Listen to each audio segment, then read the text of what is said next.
Oh lord, I can't believe I'm doing this one. How's it going, everybody? This is your boy Hollows Grim, and today we're gonna be reacting to the Verge crappy PC build guide re-upload. Now, if you guys are a little bit of nerds like me, like building PCs, I built the one that I'm using to record this video myself. And so without further ado, let's get into this crappy video. Let's see how really bad it is. PC or managing editor built a gaming desktop, but it's kind of out of date and it's definitely not going to hold up for Battlefield 5.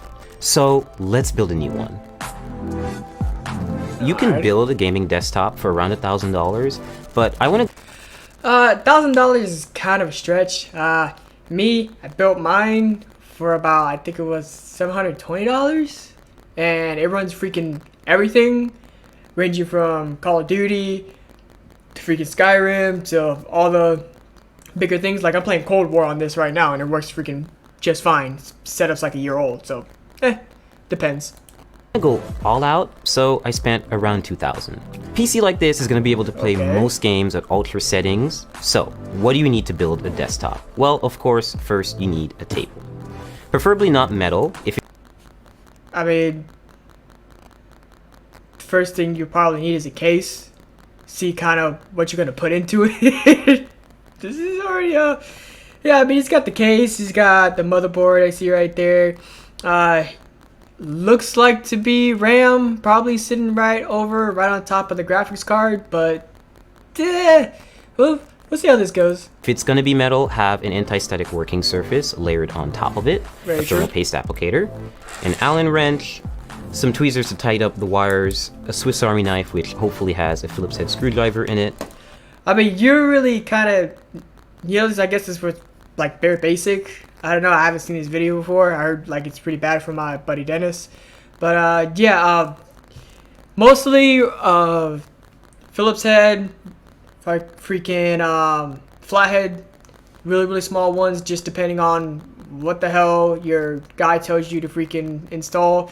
Do your research before you, how should I say, pick your parts. PC part picker, there's not an advertisement for them. This is where I looked up most of my stuff to go build my PC. But yeah, you want to have all tools necessary, even like a magnetic thing to put your screws on and stuff like that. Helps out a lot, that way you don't lose them. I've lost them because I didn't use it. I was being stupid. Don't do that. And last but not least, an anti-static bracelet, which is to protect you and the parts. These are the parts you're going to need. Whoa. Bro, that's a freaking like cancer freaking bracelet or whatever the hell they call it. It's an anti-electrostatic bracelet because it's supposed to be hooked up to the ground. That way, you know, your body doesn't put up static. That way when you touch the motherboard or you touch other components that are electrostatic sensitive, or I'm hoping that's the freaking right word, that way you don't fry your crap. Like this is already bad. Like holy crap. But more importantly, before we get there, we need to understand what these parts are doing and how they interact with one another. To better understand the parts that make up a desktop, let's try to understand them individually. The processor is like the computer's brain, a base of calculations that control everything the computer does. The motherboard is like the foundation, serving as a main structure for all other parts to be added to. It also allows the other parts to communicate with one another, which also makes it kind of like a nervous system. Graphics cards are responsible for rendering and processing visuals into what you see on screen. Our PC's power supply is of course channeling electricity, in that it adjusts and provides the right amount of energy to keep it running. Last but not least, RAM, or random access memory, and your hard drive are good examples of short-term and long-term memory, respectively. If you want to better understand what kind of computer to build, then first figure out what you want to use it for. A gamer might care more about a graphics card than, say, a video editor who might want extra RAM to assist with editing large files. If you're building a budget build for video streaming, say under $1,000, you want to focus on parts, like a Core i5 or Core i3 processor, that require less energy. They'll be less... Like I said, it's all depending on what you want to build. Like I have an i7 in mine that I got on sale. It's an i7 7700K. For sale, I got it for like 150. So look for sales, look for stuff like that. That way it's cheaper on you. And i3, I really wouldn't recommend that unless you're doing like office work. That's the only time I would recommend an i3. But like just for like regular budget builds, i5 is perfectly fine. You can manage something off of that. It's perfectly okay. Less powerful, but then you'll be able to scale back the cost of several other parts. And if you need help choosing the right parts for your build, there's sites like PCPartPicker.com that help show presets for which parts fit together, which sort of part conflicts you might have, and where to find deals on new parts. We have a lot of boxes and a lot of PC parts, so it's best if you unbox them, isolate the parts that you really need, place items into the case, and make sure that they all fit, and then start work. Well, what? Okay, I think he's trying to see where they're gonna fit, but you really want to put all your pieces onto the motherboard first before you actually put it into the case. That way you can actually have a visual representation of how everything is going to work out, whether it's going to fit, whether it's going to not fit. I hope that's what he's trying to do. Working. And now we're really going to start building by adding the motherboard in. Some notes about installing motherboards: they're really delicate, you should be really careful with them. And screw in with confidence, but also don't screw in too hard, otherwise you could crack the board. I chose Asus's Z370 motherboard for two main reasons. One, it has built-in Wi-Fi and Bluetooth, and also it has support for NVMe SSDs, meaning you can get really fast SSDs that are really easy to install. Pay close attention to the brace that goes at the... Okay, he already screwed up here. Like I said, you put your RAM, you put your processor on there, especially with the processor cooler. I said I'm throwing shit on top of my head. Don't freaking do this. Put your RAM, put everything on the freaking motherboard that needs to freaking be on there first before you actually put the motherboard in there. Oh my gosh. Now I see why this is freaking bad. Back of the computer, you always have to make sure that you really hammer it in, because there's no screw. It really just has to go outside of the case and clasp onto the frame. And this is very important because otherwise you can't align the motherboard correctly with the holes. We're just going to start installing all 8 screws. So next we're going to install the RAM on the motherboard. I chose Corsair's 16GB Vengeance LED RAM for two main reasons. One, it has LEDs and we do like lights in our gaming desktops. Okay. Secondly, it's pretty fast RAM. It's 2666 megahertz, I believe. So it's that's kind of like, how should I say, like an average. That's not really fast. Like there are things that go up to freaking 3200 megahertz that are freaking like top of the line. That's kind of like really cheap. I mean, it's 2.8, so that's not really going through that much. Pretty fast, and this motherboard supports that speed, which is most important. Open the slots first, and just aligning the stick with the middle of the strip, not with the end, and just lining that up with the logo. So once you hear that solid clasp and you don't see the gold connectors on the side anymore, that's when you know the RAM is in. Step 3, we're going to install the hard drive. Whoa. Did he just put both RAM sticks on one side?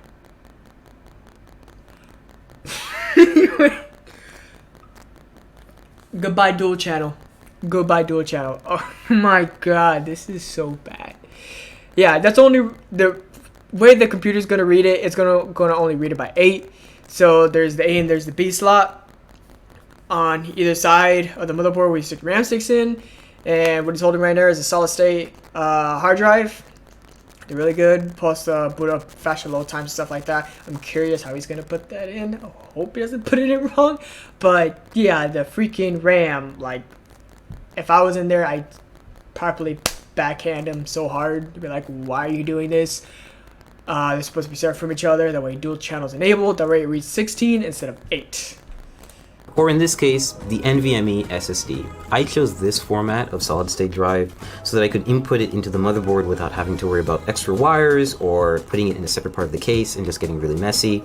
This is from Kingston, and it's 480 gigabytes, so it's not a lot, but you can always upgrade this and swap it out, and it's only held down by one screw and the latch, so it's really simple and really straightforward. Speed for gaming is important when it comes to a hard drive. You want files to write quickly, and you want games to load quickly, so that's why it's best if you use an SSD. You peel off the Okay, so step 4, we're going to install the graphics card. Bad. I chose PNY's GTX 1080, which is overclocked. And so it's a pretty easy installation. You're just gonna find the gold connectors, and you're gonna Do you see what this dude's doing? He's touching the freaking underneath the freaking circuits. Oh my god. Oh. This is so bad. This is so bad. Why are you touching it like that? Oh my god. This is so bad. line this bracket with the back end bracket of your PC case. Now, which lane you choose depends entirely on what other parts you're going to put in the system. I'm just going to pick the top one because the SSD is at the bottom and I don't want to cover it. I just think it looks nice. Click down. Take your remaining brackets and just put them in the spots that you haven't used. Okay.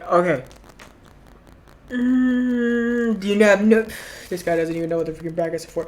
The brackets are to freaking hold the graphics card in case or on the side, just depending on how the build you're doing, how you're doing it. The side brackets that you see like over here with the floor slice right there. Some brackets you can actually screw them in. Some of them you can't. Some of them you use zip ties if you're really freaking cheap. I'm not saying to do this. Like I said, I'm really not saying to freaking do this. But yeah, if you want to build cheap, like I built a freaking like a $300 freaking PC for I think it was like my dad or something like that. And yeah, he wanted it as cheap as possible, so I did it as cheap as possible. Don't do that. You want it to last a long time. But freaking this, like, oh my god. You don't have to screw these in. They get bolted down by the back end bracket. And your GPU's in. So you see how it is linked right there? So you want to put the rest of those, block it right there to the shielding. That way it prevents dust. It prevents a lot of things from getting in there. That way when the airflow goes through, it doesn't accumulate in one spot and it sends the air evenly. Almost like an intake inside a car. That's what I kind of compare it to if you guys are mechanics out there. Installed. Power supply time. I chose Corsair's 850 watt power supply because I need enough headroom for ray tracing GPUs when they come out, and I don't want to have to upgrade it again. So all you have to do is take the brick and make sure that you align it with take the brick. A brick gotta go over your head. What the hell you're doing? these little insulating pads so that the power supply doesn't short circuit and come into contact with the rest of the system. So just take it in, slide it in nice and easy until you have a snug fit, and then shift it to the back and make sure it's right up against the frame. Now you just take the required screws and you tighten and screw in. Dude, you're not even gonna freaking grab the power supply and actually hook up everything first to actually see if your wires freaking reach? You serious? The last thing you do is freaking screw it in. The way I do it is the last thing I do is freaking screw it in. I make sure all my connectors reach, everything goes where they're supposed to go. Why? It eliminates a lot of hassle. That way when I get my wires, I can zip tie them or wire manage a lot better before you can freaking put it in and screw it down. This video is all over the place. I'm sorry, this is just something I just wouldn't do. So next step, we're going to install the CPU core. In this case, it's going to go on the top end of the case, and we're just going to have the hose hang out for a little while until we install the processor, which is going to come a little later. Always be sure to try to place it in the system first before you install it, because you can see it takes up a lot of space. But in the Bro, you're not gonna put the fan? Where are your fans? Where are your fans? The radiator gonna do crap. It doesn't have the freaking fans. Oh my god. Yeah, that's gonna overheat pretty damn good. this case, no pun intended, it fits in perfectly, and we're gonna start screwing it in. And so there's nothing special about this screwing in process. They're just really long screws because they go through the entire frame of the cooler, and they take forever. So next up, cables. Every power supply is going to come with a big bag of Velcro cables. It's kind of daunting at first, so you always have to find the ones that are going to fit. In this case, you need to match those cables with the correct descriptions on the power supply. Next step is we're connecting the power supply to the motherboard with a 24-pin cable. We're just matching that cable from the motherboard, threading it through the back, and attaching the 24-pin header to the power supply so that we can have one of the connections complete. You see, this is what I'm talking about. How is he gonna manage all these wires? How is he gonna manage all these wires? I'm sorry, but usually when I put mine together, There were so many freaking cables, so all over the place. I had to bring in some of the wires, and you have to put them into the back of the case, zip tie them together, manage them right. The way it doesn't look clunky, so you get the good airflow through your thing. It doesn't look like a freaking hot mess. It look like freaking Tarzan freaking going swinging through there. Like this, I'm sorry, this is bad. This is really bad. The next few additions will be for the GPU, for any specific ports that the case has, for any lighting that the case has, the CPU cooler, anything else really. We're installing the CPU. The heart. You're just installing that? How are you just installing that? That should have been one of the first things you freaking put in there.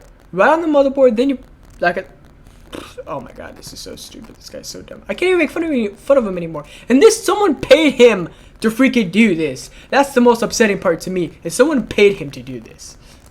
Of the computer or the brain, depending on how you look at it. So to do this, we're just going to remove the plastic covering that they put on the motherboard. We're just going to take this little plastic part out. We'll just toss that out of here.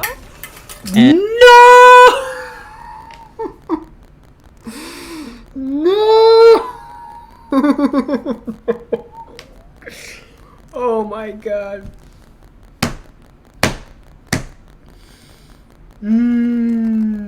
This, like I said, someone paid him to do this. Someone really paid this motherfucker to do this. And now we have an exposed CPU Yes, holder, you do. or rather slot, on the motherboard.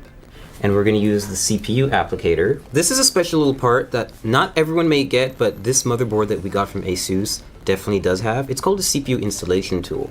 It makes it really useful if you want to install a Core i7 hexa-core CPU.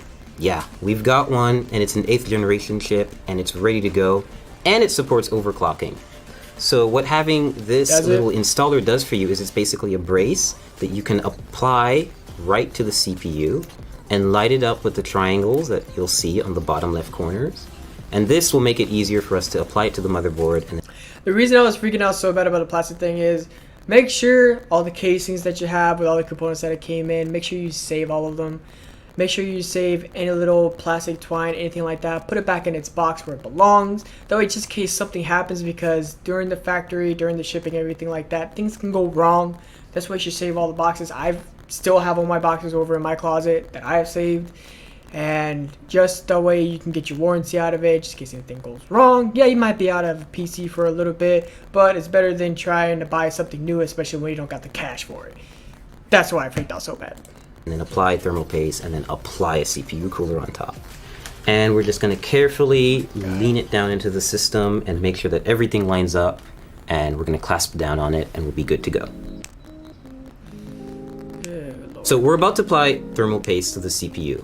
Every CPU cooler actually comes with a bit of thermal paste already neatly applied in a circle around it, but it's usually not enough. It's good. Okay, false. Yes, it is enough, but usually I recommend getting a little bit of thermal paste in order to put it on there. You know, just a little teardrop should be enough, and evenly distributes all over. You can give it a little help if you want to, but usually dead in the center, it really does its job by its own. So yeah, it does have enough from the factory. You don't really have to worry about that. Simple stuff. Good, essentially PC building practice to have a little bit extra and layer it on top of the CPU. The final portion is to add the CPU cooler to the top end of the freaking, it's not freaking pancake. You can't freaking smother that thing over there. Oh my god, this is so bad. Processor. So you're gonna see that there are 4 brackets. Look at that! Hold on. Look at that right there. Look at that right there. That is such a messy freaking job. Like, how are you gonna, you have to evenly distribute it over the freaking CPU. That way heat disperses, and that way it promotes the longevity of your CPU when the heat's dispersed everywhere. That's what thermal paste is for. And your little scalpel, little thing you had, you didn't freaking do that to freaking disperse it all over evenly. God help us all. 4 brackets, or rather like screws in here with brackets and holders right here. And they're going to keep the cooler raised off the processor, but it's also going to be close enough to actually physically come in contact with it, like basically keep it cool. Take thumb screws like this and just screw them on. So now that our internals are done, we're going to put all the panels back on, which is the top glass, side glass, front glass, and of course the back panel where all this fun stuff is happening. Okay, before you put everything freaking back on, you do a power test first. Alright? You make sure all your components are freaking working before you put any of that crap back on. This is bad. Don't do this, because then you gotta waste time grabbing everything out, seeing what component wasn't hooked up, what doodad didn't connect to what doodad, and like I said, it just creates so much more problems. So we fully built the PC, everything's put together, and we got to the post. Who the freak cleaned this up? Who cleaned this up? Because it wasn't like that when he put everything together. Someone did that for him. Screen. So what's next? Well, you need a USB flash drive with your Windows installation media on it, and of course a license key. So I plugged that up, installed Windows in a couple of minutes, installed a bunch of drivers. Yeah, make sure you keep your license key for your Windows, just in case you need to freaking reboot it or send it to another CPU. That way, you know, you're not wasting another, what is it, almost like $200 now for a Windows key, might be, maybe less, just depending on versions. And yeah, keep that. Don't share that with anybody. Please, for the love of God, don't share that with nobody. And yeah, keep it on a flash drive. And now we have a fully functioning gaming PC ready to run some games. Right now I've got Arma 3 running at... Dude, did you freaking install any freaking... Oh my God. Do you install any freaking drivers in order to freaking run that game? Oh my Lord. Didn't even show the freaking drivers installation. Didn't even show none of that. Just right, magically the game freaking pops up. Maximum settings, native resolution, which is 1080p HD, and it's running pretty smoothly. Like, I'm averaging 70 and 80 FPS, and this is normally like a very intensive game to run, and it's still doing a pretty good job. Really. So right now I'm playing League of Legends. It's one of my favorite games. I'm actually playing against a bot, and I'm distracted, so I'm not actually doing so well. But otherwise, like, this is pretty much what you would see. Oh.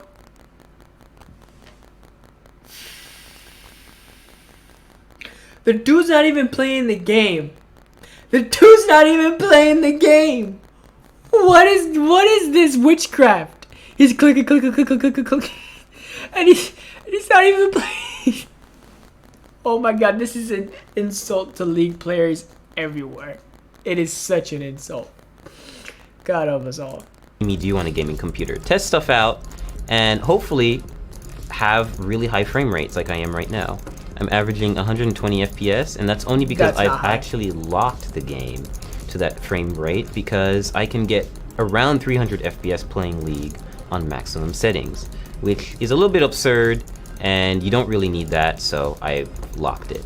Building a gaming desktop has been a great experience. I'm able to max out a lot of my favorite titles, and I'll be able to play a lot of upcoming titles like Battlefield 5 and Cyberpunk 2077 without worrying too much about the parts I have. When ray tracing GPUs come out, for example, I'll be able to upgrade without having to buy a completely new system, and if I have a problem down the line, I can always just swap out a part and have it serviced rather than losing my whole... Depending on the motherboard you have, alright? Some motherboards support different CPUs, like Intel, it's one type of motherboard. Like I said, it's all depending on what you want to build. It really is. Because the one motherboard I have, which is I think the B450 motherboard that I have, it incorporates Intel, not the other brand, which I freaking can't think for the death of me to freaking put out. But yeah, it only supports Intel, it doesn't support the other brand. So I think it's the Ryzen, which is the other one. Go ahead and slam me down in the comments if I'm wrong. Like I said, I'm tired, I'm sick today, so it is what it is. But yeah, when you go to swap out parts, make sure they're compatible, make sure that they fit in right, all that sort of biz. That way you're not wasting your money. Then you gotta ship it back and all that kind of biz. Computer. And of course now we also have a computer to test and benchmark games here at the Verge. Well, that was freaking terrible. That was freaking horrible. That is a poor excuse for building a PC. If anyone freaking listens to this guy, you are majorly misinformed. Don't build your PC like this. This was all, in my opinion, very amateurish, and you shouldn't freaking build a PC like this at all. Like, this was freaking god awful, and whoever paid them to do this should get their freaking money back, because he did not know at all what the hell he was talking about or what he was doing with that PC. I wanted to smack him in the head with his freaking power supply, God knows how many times, and he called it a brick. So yes, I will hit him in the head with the so-called brick. Now that was freaking terrible. If you guys like this kind of video, please hit the subscribe button, hit the like button, and as always, comment down below what do you want to see me react to next. And as always, have a good one, and thank you for watching.